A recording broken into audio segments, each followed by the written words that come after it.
Here now to assess the Biden administration's ongoing border crisis failures and latest appointments of James Clapper, John Brennan, to a DHS Homeland Intelligence Experts Group. Not sure if they're intelligent or experts in anything. As host of the Dan Bongino Show, good friend of mine, Dan Bongino. Good to have you back, my friend. What a day to get Dan on. The numbers are staggering, Dan. 45, Border Patrol tells us 45,000, in 5 days, 45,000 encounters. That's what they catch. 9,100 in 1 day on Friday. They don't seem to want to stop this thing at all, do they? Well, why would they? I mean, you have to remember, they're the ones who talk about things like demographic destiny and stuff. This is their lines, Eric. I mean, just go look at it. There's 1,000 supercuts on the internet of Democrats talking about transformation at the border. I love when they somehow pin this on Republicans, like we made this stuff up, and you're just literally playing clips of Democrats talking about how they use the border and the humanitarian crisis at the border for political power and enhanced political power. Let's be clear. We don't have a border. We have a freaking suggestion of a border. I mean, what's a border? It's like, do not stop. I mean, don't stop here, please. Or we'll say, do not stop again. Like, this isn't a border. It's a sign. Stop or what? We're going to give you a ride to New York or Chicago? That's not a border. It's a suggestion. It's not a real thing. We don't have immigration law in this country. We have it, but no one pays attention to it. And it makes people like, my wife, who came into the country legally, it makes them all look stupid. I bet people look back and they're like, what the hell did I waste $10,000 on an attorney for to become a citizen of the United States? I could have got a free $10,000 phone, a flight to wherever I want to go, and probably a bunch of government benefits. I should have walked across the border illegally. Again, we don't have a border. We have a suggestion. We have barely a suggestion, not even like a little line. And don't cross that or else. And by the way, when you do cross it, throw up the picture of this one, Emilio Vasquez, the mugshot, please, control room. Emilio Vasquez, my friends, he was caught in May. And the Border Patrol gave him what they do to tons of thousands, a notice to appear, an NTA. They said, come back, here's your phone, check in with us. Here's an ankle bracelet, come back for your court date. Well, Emilio didn't come back. Emilio murdered someone allegedly this week, and he in Eagle Pass, Texas. Are we supposed to expect that 45,000 people in 5 days coming across with no attachment to this country whatsoever will adhere to our laws? Well, listen, I mean, kind of common sense, right? If your first act while entering the United States is to break the law, again, call me crazy here, like totally bananas. I guess you don't respect the law, right? I mean, people say all the time, we need an immigration process. Eric, we have an immigration process. You know what it's called? It's called the immigration process. Now, you could do it and enter at a port of entry with a visa and apply the right way, but they just choose not to. So you just to be, crystal clear on this, you're suggesting to me that you're going to approach the border, walk in illegally, and a guy's going to give you an index card going, hey, Daddy-O, report here in 72 years when Haley's Comet comes around, and the guy's going to, you know what he's going to do with that? He's going to light that thing up for like fire tinder or something. No one's going to pay attention to that. Only a Democrat would believe that. Look at those pictures again. Control, put those pictures that we have. And Dan, what do you notice about these pictures? What do you notice about the demographic of the people that we're seeing along that border? Put the pictures up, guys. They're not. Where are the women? Where are the children?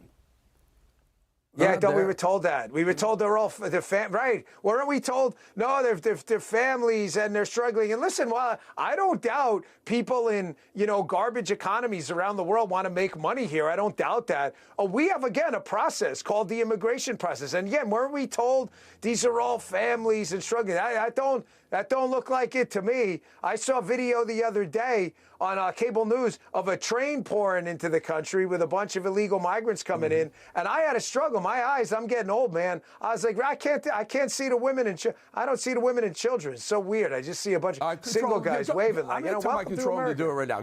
We had the pictures up right at the beginning of this interview, guys. Put them back up. I want to see where the women are. I don't see any women, Dan. So I apologize. We can still talk about it. In the meantime, while we show these, I call it sanctuary remorse. There are some of our major cities, Dan, who are now now saying sanctuary cities, New York, LA, go, oh, wait a minute, we can't handle all these immigrants.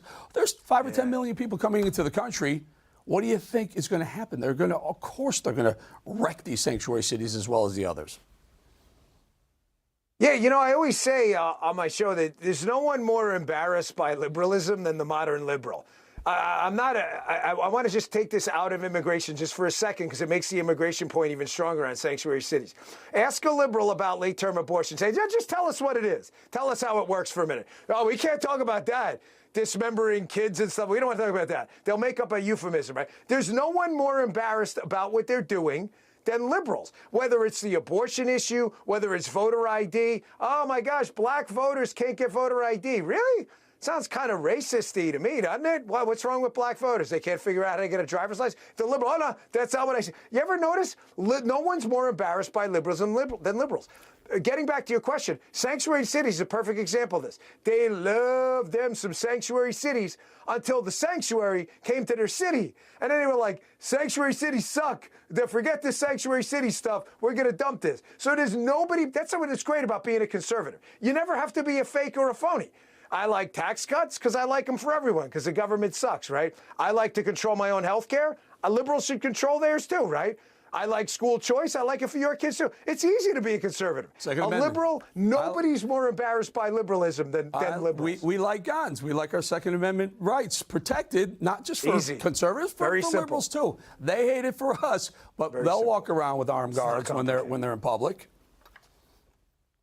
Yeah. Of course. Well, that's what is that member of the squad? Was it Cori Bush and the others? They had paid like 6 figures in security, and then she had the cojones to walk out and say it like, "You don't understand. I'm a super important member of Congress. I'm not like one of you peon idiots. Like I don't actually need, I need security. Not like you morons in high crime areas." And liberals keep voting for these people. I think your line was, that. Have fun. What do you want me to die? What do you want us to die, Corey? Yeah, not mentioning, the thousands of people dying, being murdered every year, right? Yeah, we don't want them to die either. Before we go into this idiotic idea of Clapper and Brennan being involved in anything the government has to say, when you introduce 5, 7, 10 million new people into society, unvetted, of course you're going to destabilize the country, not just sanctuary cities, Dan.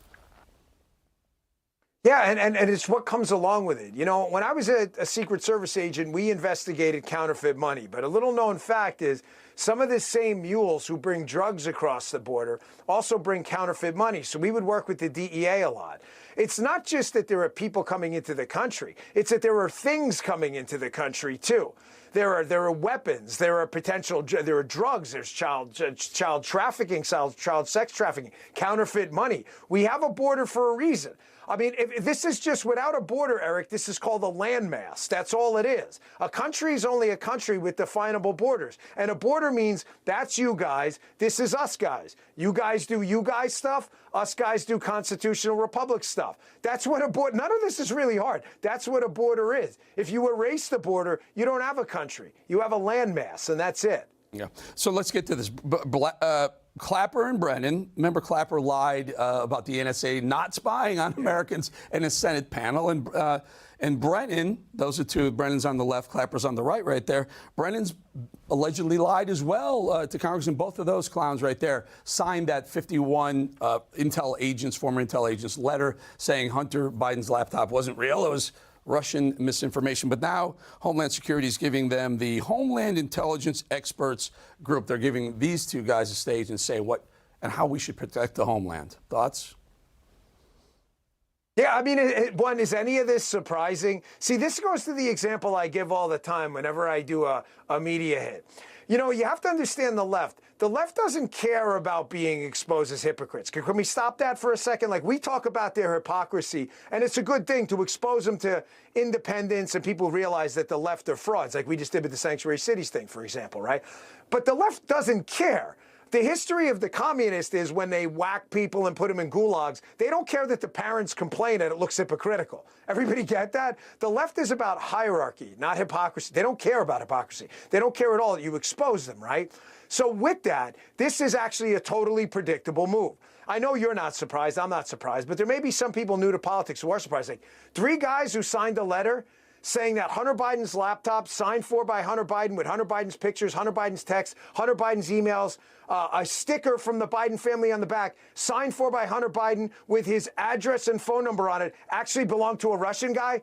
And supposedly intelligence officials in what must be the greatest play on words of all time, 3 of them said that was Russian intel, are now back into the government. A normal person's like, this is crazy. Like, no one would actually appoint these 3 idiots. But when you understand the left's goal is hierarchy. It's to show you they're on top of you in the power chain. And the best way to give you the double-barreled, family-friendly middle finger is to take 3 guys who mocked you by claiming the laptop was Russian disinformation and bring them back into the government just to mock you. When you understand the left, this is entirely predictable. None of it's surprising at all. I never thought of it that way. They understand hierarchy. We understand hypocrisy, and they're all about it. Let's not forget, some of these are the same characters that were absolutely sure that Donald Trump was a Russian asset and impeached him twice for it based on real BS evidence. And the guy, they literally had it backwards.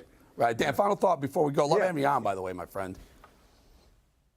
Well, I got a new book out. I appreciate you having me on, called The Gift of Failure. I really appreciate it if everyone This is an important book. I want to do this real quick. You wrote a book about some of your failures and what you've learned from it. That's a fantastic idea. Real quick. Well, I got sick of self-help books, so this is the anti-self-help book, you know? This is everything I screwed up in life, everything from, like, medical stuff to driving away in the Secret Service with a gas pump one day, filling up a car, and then embarrassing myself on the streets when I was a young cop. So I wrote a book about all my failures, just so you don't have to repeat my failures. You can repeat your own. There's a cool story, by the way, about Donald Trump in there giving me a call when I was going through something really bad in the hospital with this cancer thing, and I thought I'd hit rock bottom, and it kind of resonated, and I put it in Newsweek, and it just went crazy today. So called The Gift of Failure. Pick up a copy. We will. Dan, good having you on. We'll get you back in soon. Appreciate your time.